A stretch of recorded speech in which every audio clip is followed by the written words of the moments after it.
موقع جلوبال فاير باور، الموقع المتخصص في الدراسات العسكرية، يعتمد على 50 عنصرا في تصنيف الجيوش حول العالم. نحن هنا لنتعرف على موقع الجيوش العربية من هذا التصنيف ونستعرض أنظمة التسليح الخاصة بأقوى 5 جيوش عربية. ودعونا نبدأ من المركز الخامس عربيا والمركز السادس والخمسين عالميا، والذي يحتله الجيش المغربي الذي يمتلك ميزانية بقيمة 3 مليارات و400 مليون دولار أمريكي.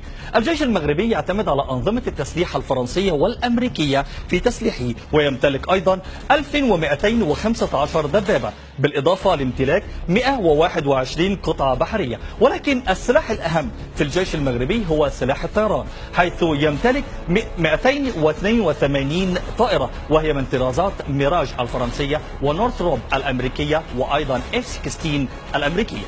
المركز الرابع من نصيب الجيش السوري الذي يحتل أيضا المركز السادس والثلاثين عالميا، وهو يتم الإنفاق عليه عن طريق ميزانية تقدر بنحو 1,872 مليون دولار أمريكي.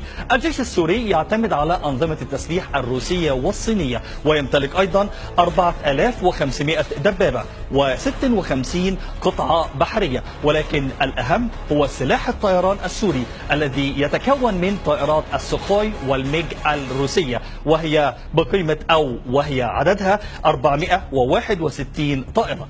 المركز الثالث عربيا والسادس والعشرين عالميا من نصيب الجيش الجزائري، وهو يتم الإنفاق عليه عن طريق ميزانية تقدر بنحو 10 مليارات و570 مليون دولار أمريكي.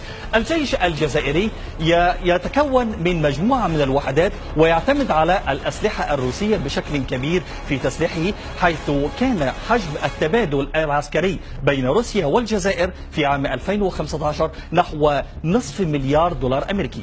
الجيش الجزائري يمتلك 975 دبابة و69 قطعة بحرية، بالإضافة لامتلاكه 451 طائرة. المركز الثاني عربيا والمركز الرابع والعشرين عالميا من نصيب الجيش السعودي الذي يمتلك أكبر ميزانية بين الجيوش العربية، حيث يتم الإنفاق عليه عن طريق ميزانية تقدر بنحو 56 مليارا و725 مليون دولار أمريكي. ويمتلك أيضا 1210 دبابات، بالإضافة لامتلاك 55 قطعة بحرية. ولكن الأهم هو سلاح الطيران السعودي الذي يعد من أقوى أسلحة الطيران في آسيا، ويمتلك 722 طائرة من طرازات F-15S وأيضا طراز تورنادو الإنجليزي، والأهم هو طراز رافال الفرنسي. المركز الأول من نصيب الجيش المصري الذي يتم الإنفاق عليه عن طريق ميزانية تقدر بنحو 4 مليارات و400 مليون دولار أمريكي، وأيضا يحتل ترتيبا عالميا الثاني عشر عالميا، وهو يتفوق على إسرائيل التي تحتل المركز السادس عشر عالميا، وأيضا يتفوق على إيران التي تحتل المركز 21 عالميا. الجيش المصري يمتلك مجموعة من السفن الحربية أو القطع البحرية، 319 قطعة بحرية، ولعل أهمها هي حاملة المروحيات ميسترال الفرنسية التي تم إطلاق اسم الزعيم الراحل جمال عبد الناصر عليها، بالإضافة لامتلاكه 4624 دبابة، وامتلاكه أيضا 1133 طائرة، وهي طائرات من طرازات مختلفة، ولعل أهمها رافال الفرنسية وF-16 وأيضا الميج الروسية.